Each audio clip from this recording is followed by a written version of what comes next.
Ya hemos visto cómo crear videojuegos, también hemos visto en mis cursos acerca de cómo crear realidad aumentada. Ahora lo que voy a hacer es un metaverso, pero aún no me decido si lo voy a hacer 2D o 3D. Lo más probable es que lo haga 2D. Entonces acá hice el diagrama de arquitectura, entonces como para mostrarles cómo es la estructura del proyecto. Y en caso de que tú algún día trabajes para una empresa de videojuegos y te toque hacer diagramas de arquitectura o entender la estructura de un proyecto, por ejemplo, esto te va a servir de ejercicio. Entonces en este diagrama yo lo tengo en distintos componentes. Entonces, sus componentes de arquitectura, vamos a empezar por lo que yo voy a hacer en el frontend. Entonces, en el frontend voy a utilizar Godot Engine, ¿cierto? Porque no me quiero enredar con problemas de licencias ni nada de pagar, como en el caso de Unity o Unreal. Entonces, por eso opté por Godot. Además, el Godot es el cliente principal que nos va a renderizar el entorno del metaverso en tiempo real. Y además Godot maneja todo lo que tiene que ver con física, animaciones y la lógica del juego. Y además, como va a ser 2D, se nos va a simplificar mucho el trabajo. Luego tenemos la comunicación WebSocket. Esto se utiliza para la sincronización en el tiempo real de datos entre el cliente y el servidor.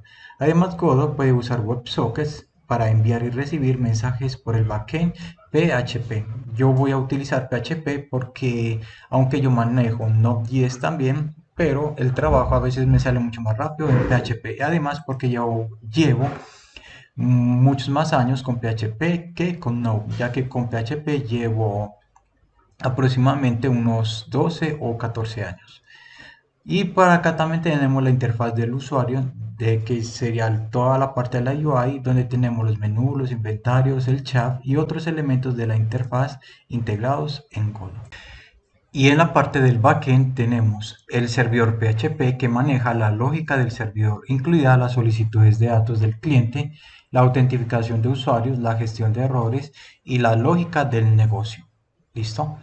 Y por acá también tenemos el controlador WebSocket, que en este caso lo haremos también con PHP para recibir y enviar mensajes de WebSocket desde el cliente.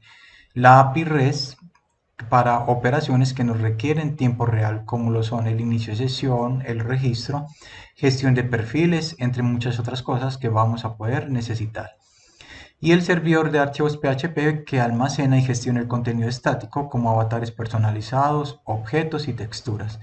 Recuerda que todo esto fue planeado así como un proyecto de bajo presupuesto y ya si tú llegas a tener en el futuro más presupuesto, obviamente puedes mejorarlo mucho más. Luego, en base de datos, voy a utilizar MySQL. Recuerda que como esto depende totalmente de mi presupuesto, entonces por eso opté por MySQL. Igual también podría optar por Postgres SQL también, en caso de que el proyecto sea mucho más grande. Entonces la migración en realidad no sería complicada. Entonces, la de MySQL nosotros lo usamos para almacenar los datos persistentes, como lo son los perfiles de usuario, los inventarios, las configuraciones del metaverso, estadísticas, entre otras cosas que vamos a poder almacenar. Y también tenemos la caché en memoria, que eso es opcional, como por ejemplo Redis o Memcache. Esto lo hacemos para mejorar el rendimiento para datos de acceso frecuente, de forma que podemos hacer que la aplicación sea mucho más rápida y si esto llegara a crecer, por ejemplo, a miles de usuarios, entonces para que las consultas no sean tan lentas. En el servidor de red vamos a utilizar Nginx o Apache, ya que son los servidores más económicos que pueden existir, ya que estos servidores, ¿cierto? Son los que nos va a gestionar las solicitudes por HTTPS para servir el contenido estático y canalizar las peticiones hacia el backend PHP. Y también vamos a utilizar un balanceador de carga, lo cual distribuye las conexiones entrantes entre múltiples instancias del servidor PHP para nosotros poder escalar horizontalmente, de forma que si en el lanzamiento, digamos que tenemos, teniendo mucha suerte, por ahí 400 usuarios concurrentes, o sea, 400 conectados al mismo tiempo, y el proyecto llega a escalar y llegáramos a tener, por ejemplo, 2.000, 3.000 usuarios o hasta 5.000 concurrentes, entonces nosotros al escalar esto en servidores y recursos, podríamos fácilmente soportar hasta 5.000 o 10.000 personas de forma concurrente y así seguir escalando. Y como la seguridad es muy importante, entonces en el apartado de seguridad nosotros vamos a tener el certificado SSL, lo cual cifra la comunicación entre el cliente y el servidor. Vamos a manejar el firewall y control de acceso, lo cual protege la infraestructura del servidor de ataques externos, además de hacer validaciones de entradas y escapado de salidas mediante PHP, lo cual nos va a proteger contra inyecciones SQL y otros ataques comunes.